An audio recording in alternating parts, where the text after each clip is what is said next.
সচরাচর ভারতের জম্মু কাশ্মীর সংবাদের কেন্দ্রে থাকলেও সম্প্রতি রাজনৈতিক সংকটের মুখে পাকিস্তানের আজাদ কাশ্মীর অঞ্চলটিতে কেন্দ্রীয় সরকারের নিষিদ্ধ ঘোষিত জয়েন্ট আওয়ামী অ্যাকশন কমিটি তথা জেএএসির নেতৃত্বে বিক্ষোভ, নিরাপত্তা বাহিনীর সঙ্গে প্রাণঘাতী সংঘর্ষের রূপ নেয় পরিস্থিতি থমথমে। ব্যাহত নির্বাচন, পরিবহন, ব্যাংকিং, ইন্টারনেট সহ সামগ্রিক জনজীবন। ৩ ধাপের সাধারণ নির্বাচনে রোববার দ্বিতীয় ধাপের ভোটে বড় ব্যবধানে এগিয়ে কেন্দ্রে ক্ষমতাসীন পিএমএল-এন। জিও নিউজের প্রতিবেদনে বলা হয়, এখন পর্যন্ত ১৮টি আসনের মধ্যে ১৩টিতেই জয়ী দলটি। নিকটতম প্রতিদ্বন্দ্বী পিপিপি জয় পেয়েছে মাত্র ৫টি আসনে।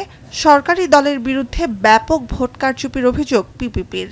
मुजफ्फराबाद और आज़ाद कश्मीर इस हालत में नहीं है कि यहाँ पे इलेक्शन हो सके। इंटरनेट बंद है, मामूलात ज़िंदगी बिल्कुल मुअत्तल हो के, तो इस सूरत हाल में इलेक्शन में ये नहीं समझता कि इलेक्शन होना चाहिए।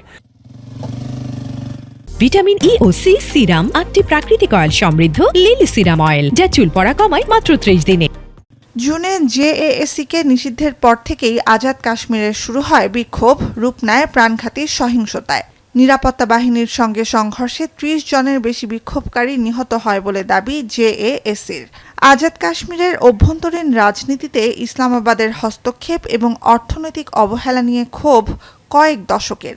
এই ক্ষোভকে কাজে লাগিয়ে ব্যাপক জনসমর্থন আদায় করে জেএএসি। এ অবস্থায় জনজীবনে অস্থিরতা ছড়ানো, সহিংস পরিস্থিতি তৈরি সহ নানা অভিযোগে দলটিকে নিষিদ্ধ করে ইসলামাবাদ। অঞ্চলটিতে বিগত নির্বাচনে জয়ী সাবেক প্রধানমন্ত্রী ইমরান খানের দল পিটিআইয়ের বর্জন আর নিষিদ্ধ জেএএসির অংশগ্রহণ ছাড়াই হয় ভোট। ভোটার উপস্থিতিও কম। 2 महीने से तहरीक चल रही थी कलादम एक्शन कमेटी की, तो मैं तो ये समझता हूँ बेसिकली लोगों का जो बाइकआउट करने का जो रीज़न है वो एक्शन कमेटी है कि एक्शन कमेटी पे जो जुल्म और सितम हुए हैं, इस वजह से लोगों के अंदर एक हमदर्दी पाई जाती है। নারী ও ওলামাদের জন্য সংরক্ষিত ৮টি আসন বাদ দিয়ে মোট ৪৫টি আসনে ৩ ধাপে হচ্ছে ভোট। সরাসরি নির্বাচিত এই আসনগুলোর মধ্যে ১২টি আসন সংরক্ষিত ভারত নিয়ন্ত্রিত জম্মু কাশ্মীর বংশোদ্ভূতদের জন্য, যারা আঞ্চলিক সংবিধানের শরণার্থী হিসেবে সংজ্ঞায়িত।